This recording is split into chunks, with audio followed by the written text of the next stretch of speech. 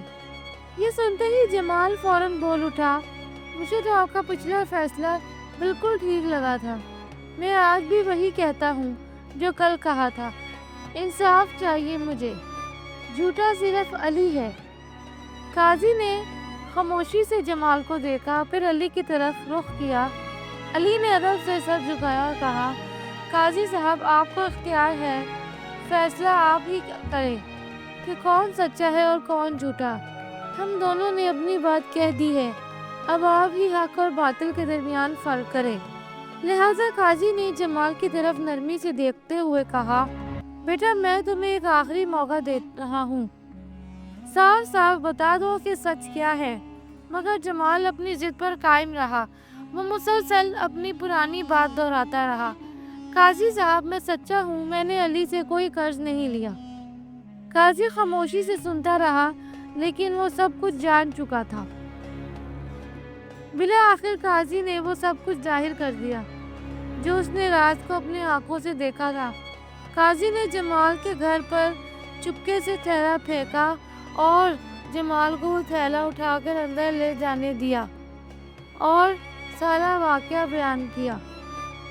یہ سنتے ہی علی حیرت سے قاضی کی طرف دیکھنے لگا اور جمال کا چہرہ سفید ہو گیا، مگر پھر بھی وہ اپنی بات پر قائم رہا اور بولا، قاضی صاحب آپ مجھ پر جھوٹا الزام لگا رہے ہیں، میں نے کوئی تھیلا نہیں لیا اور نہ ہی علی سے کوئی قرض لیا ہے۔ اب قاضی کے لیے فیصلہ کرنا آسان ہو چکا تھا۔ اس نے علی کو تمام الزامات سے بری کر دیا اور جمال پر جھوٹ بولنے اور چوری کا جرم ثابت ہونے پر سزا دی گئی۔ چند دن بعد جب جمال سخت مشقت والی سزا کا کچھ حصہ کاٹ چکا تھا تو قاضی نے اسے بلایا اور نرمی سے پوچھا، بیٹا اب تو سزا کاٹ رہے ہو، سچ بتا دو غلطی کس کی تھی؟ اس بار جمال کا سر جھکا ہوا تھا، لہجہ ٹوٹا ہوا اور دل نادم۔ اس نے آہستہ سے کہا، قاضی صاحب گنہگار میں ہی ہوں، میں نے علی سے قرض لیا تھا اور رات کو وہ تھیلا بھی میں نے ہی اٹھایا تھا، میں نے آپ سے جھوٹ بولا، میں شرمندہ ہوں۔ یہ پوری تفتیش دراصل قاضی کے کسی اور مقصد کے لیے کر رہا تھا، کیونکہ اس کا خاص مشیر جو قاضی کے اہم رازوں کا امین تھا کچھ عرصے قبل وفات پا چکا تھا۔ قاضی کو ایک ایسے سچے اور ایماندار شخص کی تلاش تھی جو نہ صرف وفادار ہو بلکہ اس کی قربت اور اعتماد کا اہل بھی ہو۔ جب پوری تحقیق کے بعد قاضی کو یقین ہو گیا کہ علی ہی سچا اور باکردار انسان ہے تو اس نے علی کو سرکاری طور پر اپنا خاص مشیر مقرر کر دیا۔ ساتھ ہی اسے ایک بڑی تنخواہ اور ایک خوبصورت رہائش بھی دی گئی۔ علی کے لیے یہ سب کچھ کسی خواب سے کم نہ تھا۔ جو کل تک مزدوری کرتا تھا آج قاضی کا ساتھی بن چکا تھا۔ یہ سب کچھ صرف اس کی ایمانداری، سچائی اور صبر کا نتیجہ تھا، جبکہ جمال کو جھوٹ اور لالچ کے بدلے میں ذلت کی زندگی ملی۔ تو دوستو، یہ کہانی ہمیں ایک بہت بڑا سبق سکھاتی ہے۔ سچائی انسان کی سب سے قیمتی طاقت ہے۔ جو شخص دل سے سچا اور صاف ہو، وہ چاہے کتنا ہی غریب کیوں نہ ہو، وقت آنے پر اللہ تعالیٰ اسے عزت اور کامیابی ضرور عطا کرتا ہے۔ مجھے یقین ہے کہ آپ نے اس کہانی سے ضرور کچھ سیکھا ہوگا۔ مزید ایسی سبق آموز کہانیوں کے لیے ہمارے YouTube چینل کو سبسکرائب کیجیے، ویڈیو کو لائک اور شیئر کیجیے اور کمنٹس میں اپنی رائے کا اظہار ضرور دیجیے۔ شکریہ۔